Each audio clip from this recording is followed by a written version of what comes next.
It Takes Balls is brought to you by our new sponsor, D's Nuts. Yes, you heard that right. If you've never heard of them, check them out at grabdsnuts.com.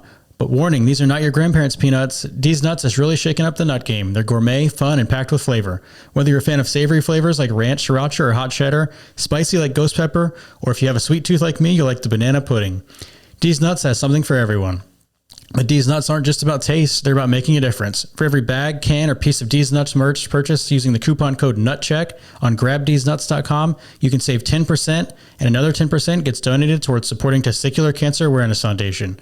So the next time you're craving a snack that's both delicious and meaningful, reach for D's Nuts. Because when it comes to supporting Testicular Cancer Awareness Foundation, it takes balls and it takes D's Nuts. Available at grabdsnuts.com, Amazon, and Walmart locations nationwide. D's Nuts, a delicious, healthy snack in a variety of fun flavors and making a difference one nut at a time. The stories shared on It Takes Balls are unique to the individual sharing. Always speak with your trusted medical provider for treatment options specific to you. Welcome back to It Takes Balls, presented by Testicular Cancer Awareness Foundation. If you can believe it, we're on the last episode of 2024. It's crazy. It's flown by. Recently, the Spotify Wrapped came out, as most of you know, and they do that for creators as well, and we host our podcast on Spotify. I'm really pleased and thankful for all of you that listen. The show's shown incredible growth, and it's the honor of my life to kind of be a conduit to these guys telling their stories and, having experts on to talk about testicular cancer related topics and hopefully help the next person who's diagnosed. From those analytics, I can tell that about 40% of you listening, it varies by, platform, but about 40% of you listening are not following the show or are not subscribed or depending on where you are. So, I encourage you to do that before we go into the holidays. I also want to mention for the holidays that, of course, TCAF has all this cool merch on our website. You can purchase. I don't know that it would be there in time for the holidays, depending on when you buy it, but it could always be an after holidays gift, whatever holiday you're celebrating.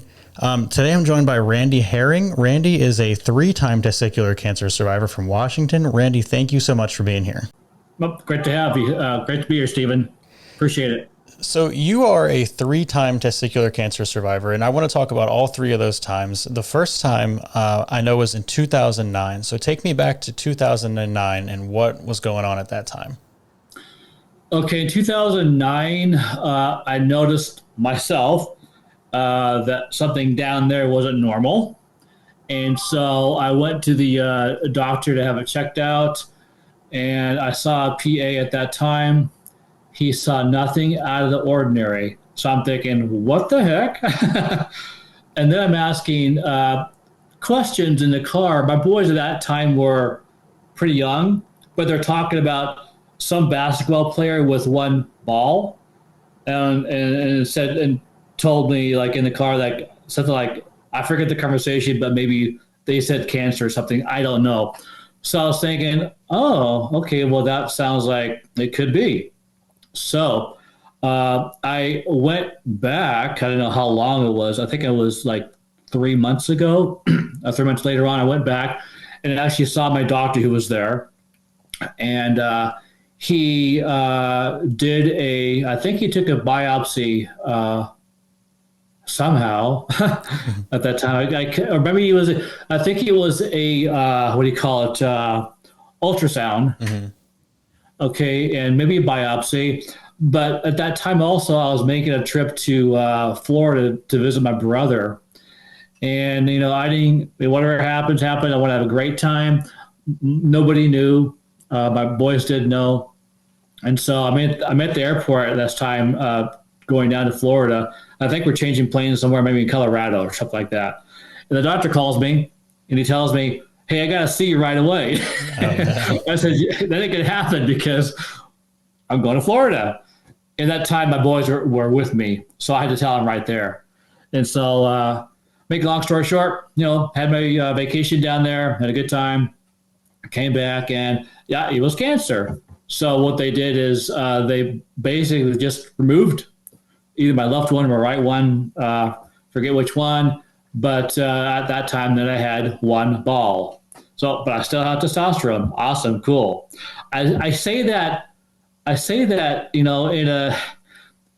with guys who either have two balls or one ball, they do have testosterone that their body makes. So when you have testosterone that your body makes itself, right? Because you have that, use it. Use it.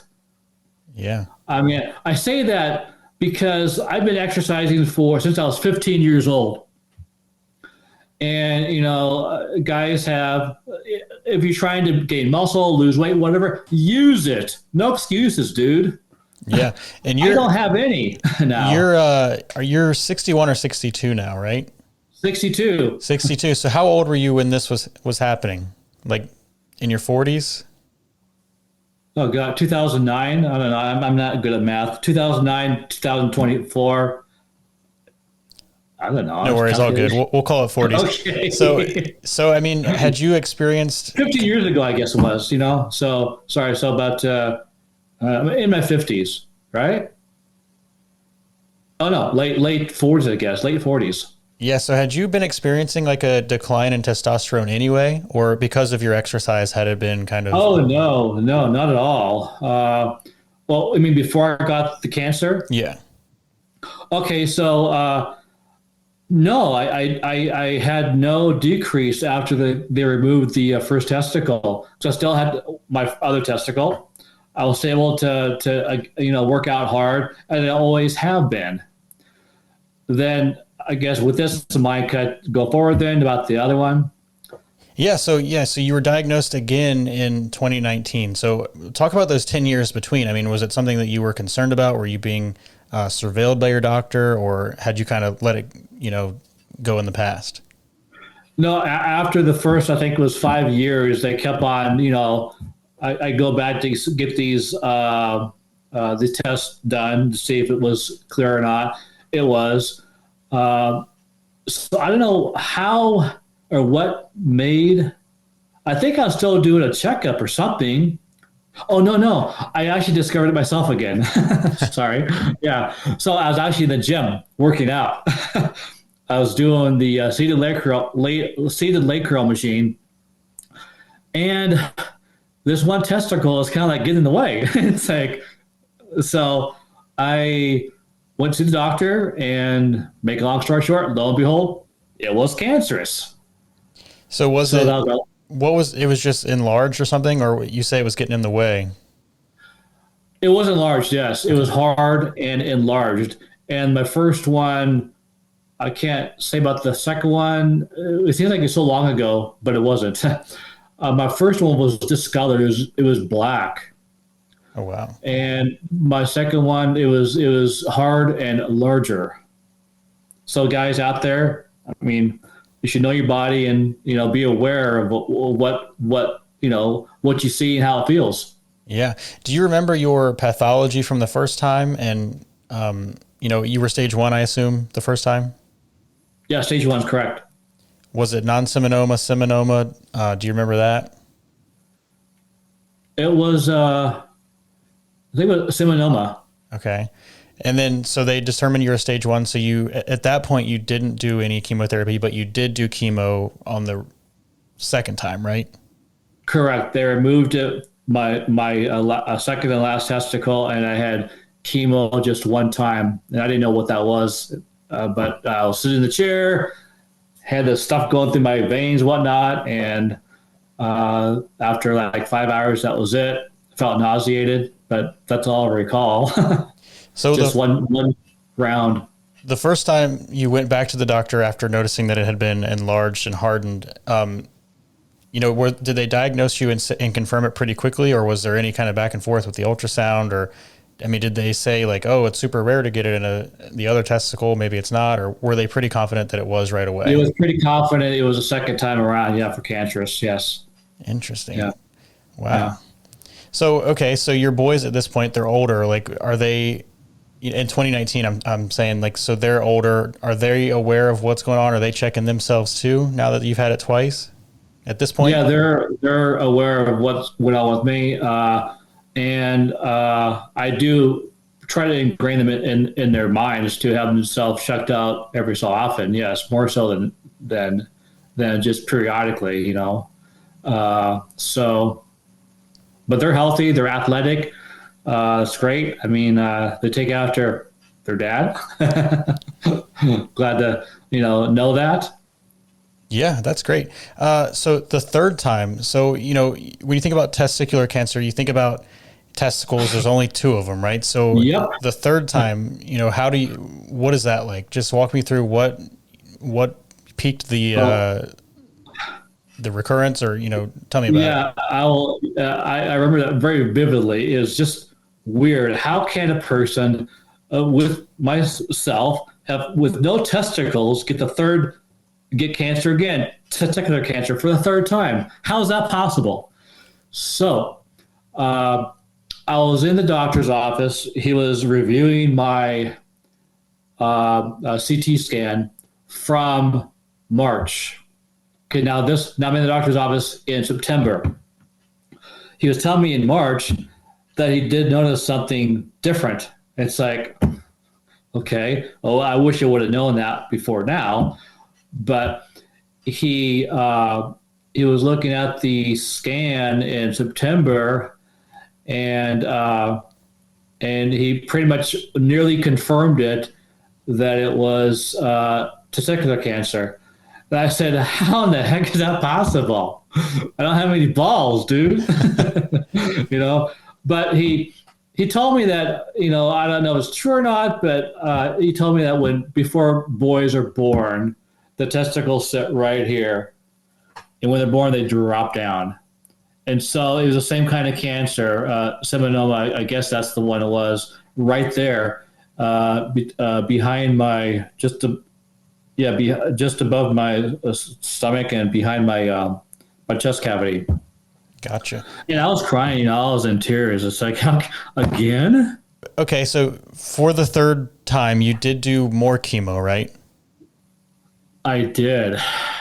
So what they did is, though, before the chemo, to confirm it, what they did is they took a biopsy. And it was really odd. It was amazing how they did it. I was in the room. It was what do you call it? Inpatient and out the same day. Okay. So I was laying down on my stomach, and they gave me medication. I didn't know what this was. And I was laying face down, and I said, okay, well, just let me know when you start. And then when I said that, they said, oh, we're done. And it's like, what? They took a long needle, pretty long too, and they stuck it in my back to get this, to confirm that it was cancer, the same type, and it was. Wow. Yeah, right? And so then moving forward, I had to undergo, well, the doctor recommended I have 10 weeks of chemotherapy, and that consisted of two bags of two types of chemos at one time. I think it was like 5 days a week. That's a lot of chemo, and the regimen was I do this for 2 weeks, and then 1 week off. 2 weeks, 1 week off. So all in all, it was 40 bags of chemo in 10 weeks. And during that time, and they warned me too that after the third week, I'll start losing my hair. And so I was ready for it. I wasn't prepared for it, but I was ready for it. So every so often, I went in the shower one day. I was doing my hair, doing this here. It's like, it was just falling out. And I was just making a mess of the shower. So I called a buddy of mine who cuts hair right away. He was really nice to get me in. And I have everything on video on my YouTube channel, Randy Herring. And because I want to do it right then and there. I want to, inform people. And this is what I'm going through here. Life's not over. Yeah. Getting goosebumps. Yeah. Move forward, So it sounds like you did etoposide and cisplatin. Was the third time, was that the same chemo regimen you had after the second time, or did you have a different formulation? I'm not sure which one I had for the first time for my second cancer. Yeah, but did I write that down in my what type I had? I don't think so. Okay, but cisplatinum is one. I know that for my third round. Forget the other one though. Everything. Etoposide, I actually probably. took a journal too. I wrote down everything that I had in my journal so that I would know before, so know that what happened to me. Yeah. And you mentioned losing your hair. At this point, for the third time, you were in your later 50s.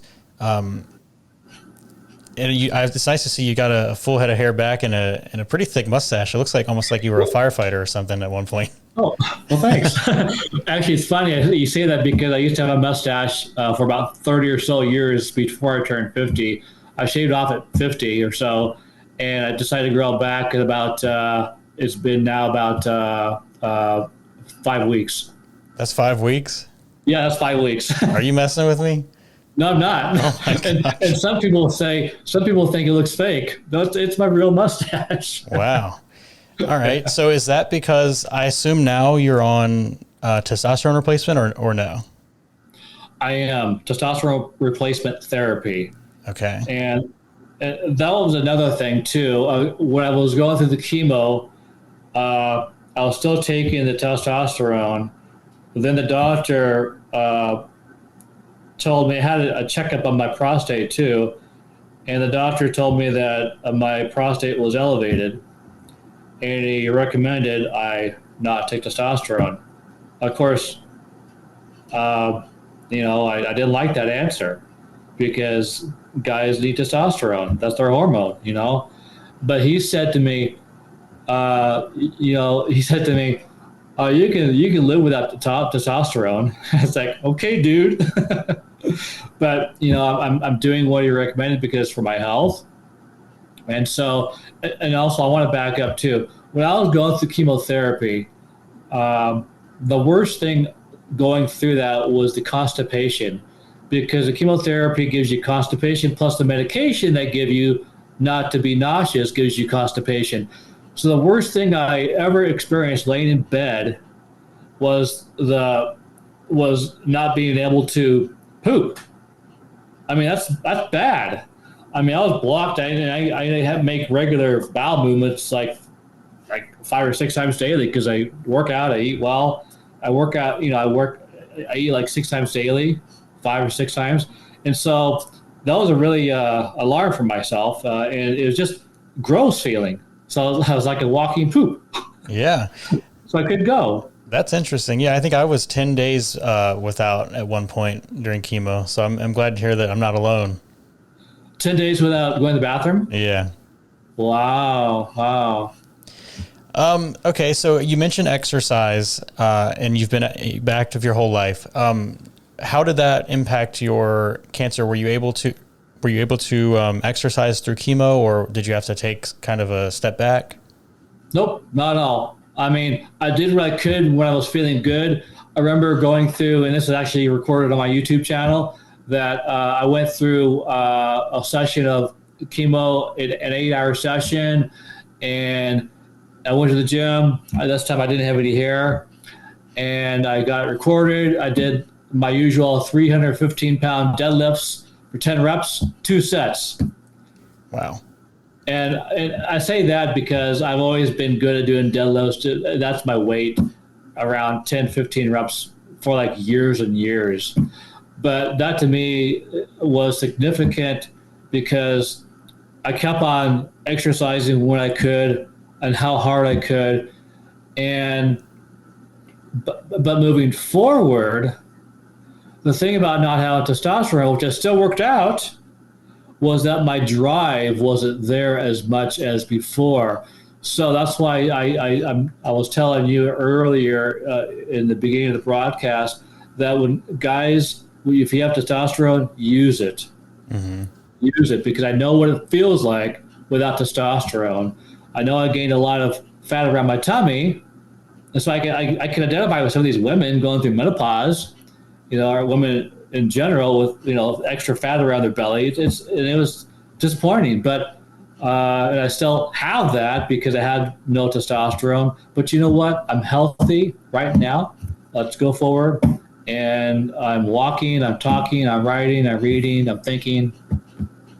Yeah. Move forward. You're an amazing testament of persevering. What did your doctors say about exercising through chemo being in your late 50s? Did they encourage it, or did they want you to kind of relax, but you wanted to push through, or how was that conversation?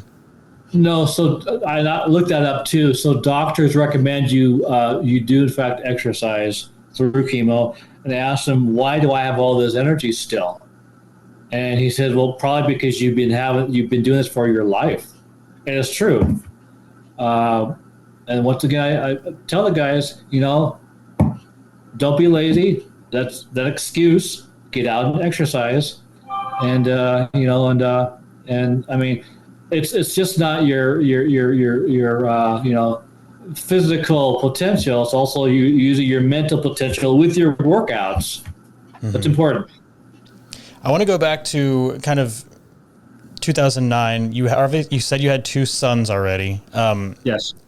Was banking sperm at all a consideration for you, or because you had two sons, were you not interested in that?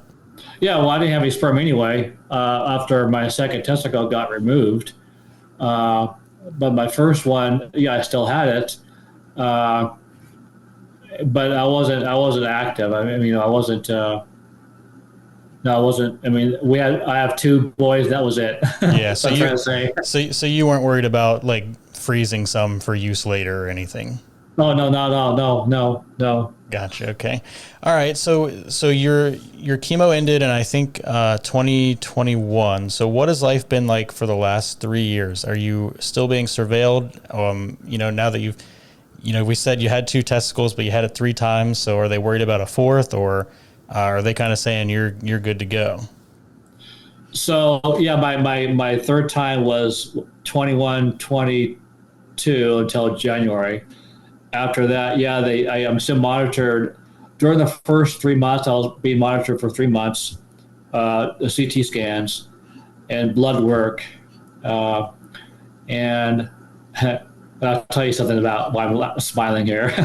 And then it kind of like reduces its time down to like once every 6 months. Then I'm down to, I believe it's, I think once a year. It seems kind of long, but it's either 6 or months or 12. Not sure which one. I got asked my doctor where I'm at. I think it's a year now. Awesome. But interesting though is that when I went in to get my blood test done regarding certain tests, this is my chemo doctor, and when I had this test done, I actually had 2 hard quad workouts 2 days in a row, actually. Okay. And when he saw my blood work, I forget the name of it, but it was pretty high. I looked it up, and basically it said that if you ruptured, if you like through exercise, you tear on the muscle, and it causes this the tissue damage. Mm-hmm. My blood work the results were my tissue damage was pretty high. So he was thinking maybe cancer, but I told him I did. And so I asked him if I could have another test. I'd do that before my leg workout, and it was normal. Interesting. Very interesting. What about, you eat healthy, you exercise. Is cardio at all a concern for you being in your 60s and having had cisplatin? You know what? Cardio to me is working out with the weights. Now, and I wrote a book in 2021 published called The Fitness Mindset. And when you utilize the weight training, bodybuilding, whatever, fitness, and when you utilize it in such a way where it's cardio, you don't really need to hop on a certain machine like the elliptical or bike, which I do to warm up on, but I do my cardio out in the gym area. For example, doing the squats for like 225, which is my weight I like to do, to see how many I could do at one time. I mean, I went back just recently, I got 15 reps nonstop. It's not too bad. But when you're working out and when you're breathing heavy and on your phone and not breathing heavy, I mean, part of the working out is being there, getting the job done, but having fun, and then having this sense of accomplishment after you're done training. Yeah, I definitely think that you could beat me up, and you're twice my age, or I'm half your age. But yeah, you're more in shape than I am. So shout out to you. How old are you? 30. 30. Okay, you're a youngster. Yeah, I was looking at my camera earlier, and I was like, gosh, my neck's looking a little thick. So I need to take you up on your workout regimen. It's funny you say that because I used to work for GNC, General Nutrition Center, and the guys who are in their 40s, they'd walk in there and say, "Yeah, I need a testosterone booster." Now, as a salesperson, I'm supposed to be a salesperson, but I'm not. I wasn't. I'm not. I'm a personal trainer. I was for many years. I'd first ask them, "Are you exercising?" No. Exercise. That works. Yeah, it's tough. You're right. The phones are distracting. I need to get off my phone. What advice do you have for anybody who is maybe newly diagnosed and has found this podcast as a resource? Yeah, I'd say, not a lot, but there's some people who I know who are friends or acquaintances. They don't want to do their regular checkups because they're afraid. I mean, that to me, it's more fearful not knowing. So it's important that you know what's going on in your body so you know what to do and act to take care of what needs to be taken care of and move forward. Because it can be, if it is cancerous, if it's too late, that's on you, the person. Unfortunately, there's some times when we can't, there's some cancers that we don't know yet. We can't feel it. I mean, I saw it myself here. That's visual, but get your regular checkups in. Unfortunately, healthcare is pretty expensive, and that's one drawback I believe that we have in our country. Tell me about your book that you mentioned. The Fitness Mindset is the title. Yeah, it's actually right here. So what's all in there? What could people learn from reading that book? So there are so many people out there that are paying personal trainers, which I have no qualms about, how to exercise, always to be motivated by them. But of course, that's their bread and butter, personal trainers. But I always see the same person with the same person, a trainer, and having or maybe they're carrying around their card they have for years and years. It's time to get out of that mindset of that, like being catered to, the ABCs, and moving forward to being self-motivated and getting things done yourself, because I think that people know what to do because there's so much information out there. That's the problem too. This is really simple. I mean, I'm an 80s guy. I was born in 62 and grew up in the 80s, golden age of bodybuilding. Back then it was, Schwarzenegger, Ed Corney, Dorian Yates, those guys I got inspired by. But one thing I also want to make, along like I said that, Schwarzenegger, one thing that struck me is, and I had this in my book too, I tell you my story about how I met Schwarzenegger and what he said to me, is that in chapter 4, I talk about meeting Schwarzenegger for the first time when he came to my hometown, but that wasn't the big thing. It's what I wrote to him. I think later on, I asked him, it seems as if I have to move to California to be a champion bodybuilder. He wrote back to me and said, if you can't work out where you're at, then forget it. Wow, that blew me away.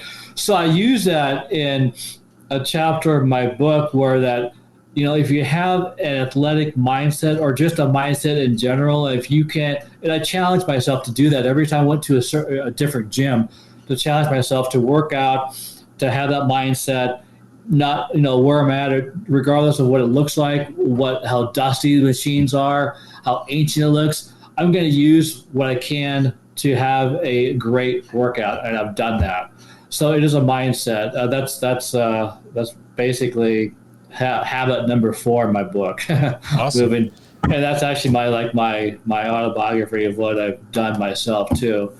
But it's all about eating well, knowing what food ratio works best for you, and eating frequently during the day, not just 1 or 2 times. That's the worst for the body. So I talk about food's important, but and that's a big deal to a lot of people because it's actually marketed a lot that way.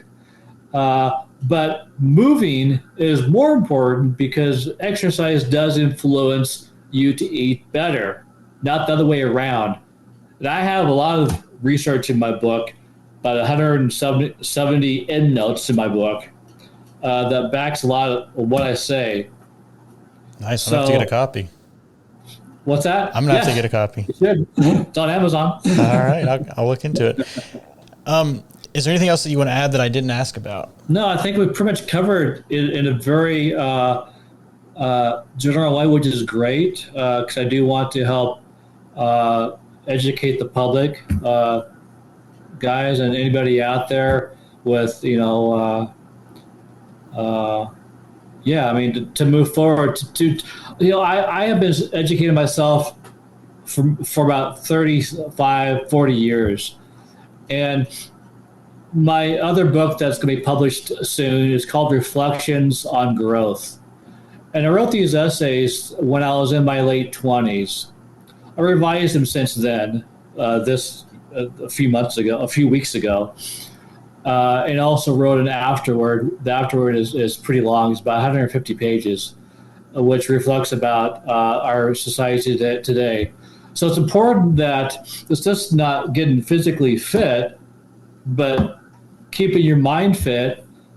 I mean, not through the phone and reading, like social media, but read printed material, because it's so the light affects our mind, our brain. This is exactly a healthy thing, and it keeps us trapped in its own little matrix there. Yeah, I'm guilty of it. So Randy, where can people reach out to you if they want to? I know you said, I think you saw the podcast on TikTok, so you're on TikTok. Where else can people find you?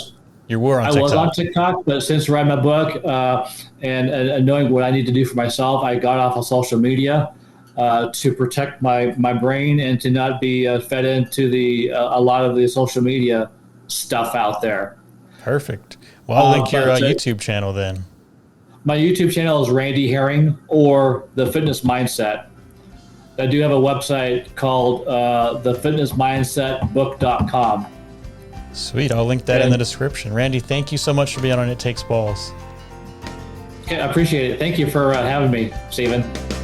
For more information and resources for your testicular cancer journey, visit testicularcancerawarenessfoundation.org. You can also follow us on social media at Testis Cancer. We're on Facebook at Testicular Cancer Awareness Foundation.